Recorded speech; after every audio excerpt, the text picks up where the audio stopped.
Bonjour. Maintenant, dans Sage, on va voir comment entrer une facture d'achat.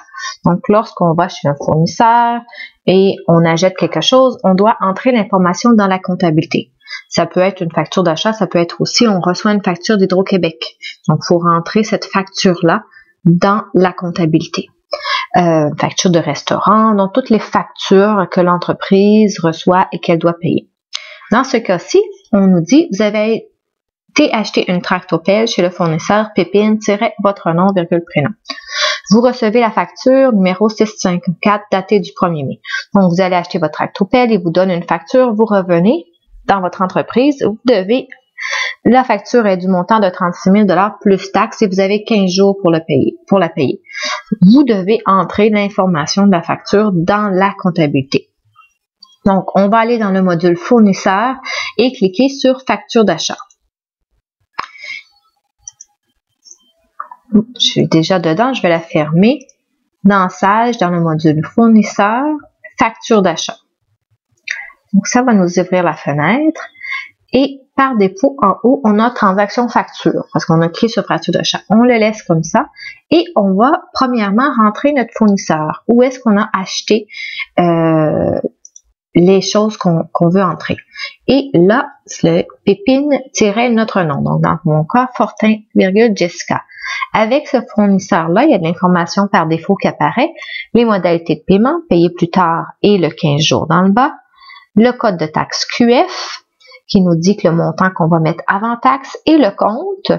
Ici, si on veut savoir c'est quoi, 1700 va dessus, c'est le compte 1700 Pépine et Grue.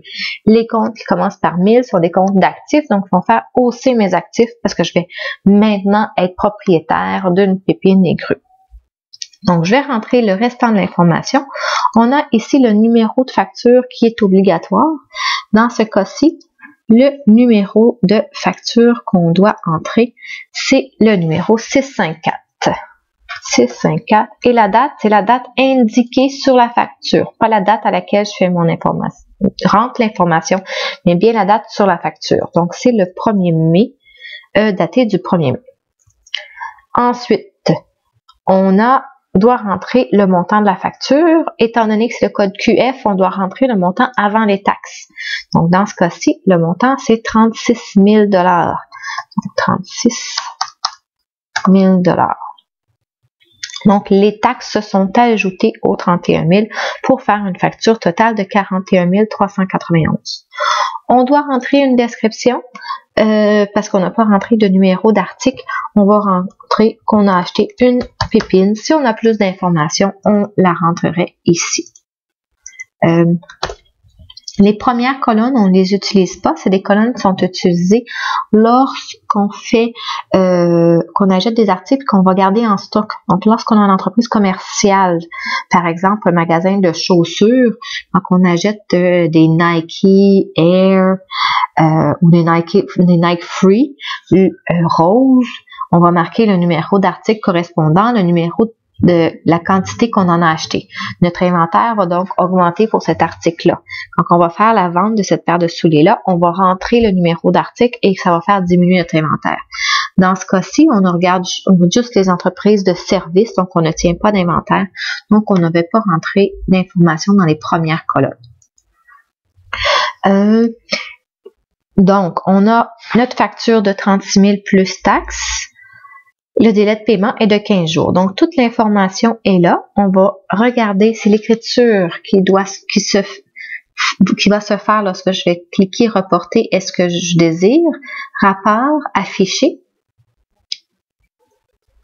Ça nous dit, lorsque je vais cliquer reporter, le compte Pépine et Grue, un compte d'actifs qui commence par 1000, va augmenter de 36 000. Je vais avoir la TPS à recevoir et la TVQ à recevoir qui va augmenter aussi. Et mon compte fournisseur va augmenter, un compte fournisseur, et ça l'augmente au crédit de 41 391, qui va être le montant que je vais donner à mon fournisseur dans 15 jours. C'est parfait. Le numéro de l'écriture qui va se produire, si je clique reporter, ça va être J22. Donc, ce numéro-là, je vais le garder en note pour savoir que cette opération-là, c'est l'écriture J22. Si je suis en entreprise, je vais écrire J22 sur ma facture. Donc, dans ce cas-ci, je clique sur reporter. Pour voir si ça s'est bien reporté, je peux fermer la fenêtre de facture d'achat, aller dans la section Entreprise, dans le rapport Toutes les écritures de journal, afficher, qui est comme le journal général qu'on a fait manuellement. Et la dernière écriture qui s'est faite, c'est l'écriture J22.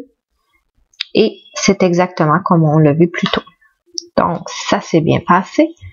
Je vais sur mon fichier de travail, aller inscrire que l'écriture qui concerne cet achat-là est l'écriture J22. Et dans la réalité, je l'écrirai directement sur la facture. Donc, ceci est pour comment entrer une facture d'achat dans Sage.